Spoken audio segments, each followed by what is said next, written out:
IPS Indian police service Bharat के सबसे प्रतिष्ठित और कठिन करियर ऑप्शन में से एक है। एक आईपीएस ऑफिसर बनने का सफर एक बहुत चैलेंजिंग और रिवार्ड फील्ड जर्नी है जो देश की सेवा में भारी योगदान देता है। आईपीएस ऑफिसर को लॉ इन्फोर्समेंट और इंटरनल सिक्योरिटी में अहम भूमिका निभानी पड़ती है।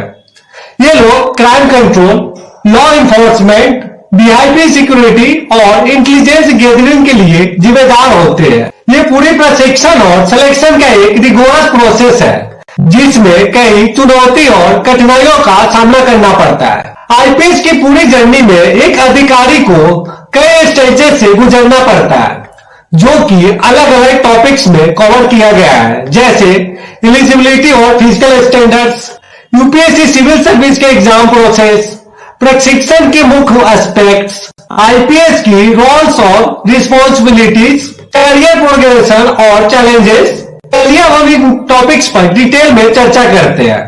तो हम बात करते हैं एलिजिबिलिटी क्राइटेरिया और फिजिकल स्टैंडर्ड्स की। एक आईपीएस ऑफिसर बनने के लिए आपको कुछ स्पेसिफिक क्राइटेरिया को मीट करना होता है, जिसमें एजुकेशनल क्वालिफिकेशन, फिजिकल स्टैंडर्ड्स और एज लिमिट शामिल है। ये सब कुछ यूपीएससी के स्टैंडर्ड के मुताबिक होना चाहिए।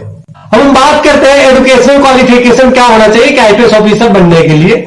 आईपीएस बनने के लिए आपको किसी भी स्ट्रीम में ग्रेजुएट होना जरूरी है। ये किसी भी रिकॉग्नाइज्ड यूनिवर्सिटी से हो सकता है, मतलब चाहे आप बीए हो, बीकॉम हो या बीएससी या कोई भी ग्रेजुएशन डिग्री रखते हो, आप एलिजिबल होते हैं। यूपीएससी का कोई स्पेसिफिक सब्जेक्ट रिक्वायरमेंट्स नहीं है, आपके पास किसी भी सब्जेक्ट में डिग्री हो सकती है। अब हम बात करते हैं एज लिमिट की। आईपीएस बनने के लिए एज लिमिट को भी मीट करना होता है। ये कैटेगरी के मुताबिक होता है। जनरल कैटेगरी के लिए मिनिमम 21 साल और मैक्सिमम 32 साल तक अप्लाई कर सकते हैं। OBC candidates maximum age limit 35 साल की होती है। एससी एसटी कैंडिडेट के लिए, इन कैंडिडेट के लिए मैक्सिमम एज लिमिट और भी ज्यादा एक्सटेंड होती है जो 37 साल तक की है। अब हम बात करते हैं फिजिकल स्टैंडर्ड्स की। एक आईपीएस ऑफिसर बनने के लिए कुछ स्ट्रिक्ट फिजिकल स्टैंडर्ड रखे गए हैं क्योंकि इनका काम फिजिकली और मेंटली दोनों में डिमांडिंग होता है। तो हम बात करते हैं हाइट की। मेल कैंडिडेट के लिए मिनिमम हाइट 165 सेंटीमीटर और फीमेल कैंडिडेट के लिए 150 सेंटीमीटर होनी चाहिए। अगर आप सिविल ट्राइब से है तो हाइट का रिलैक्सेशन होता है और मेल्स के लिए ये 160 सेंटीमीटर और फीमेल के लिए 145 सेंटीमीटर है। अब फिजिकल स्टैंडर्ड की बात करते हैं, चेस्ट गर्थ कितनी होनी चाहिए।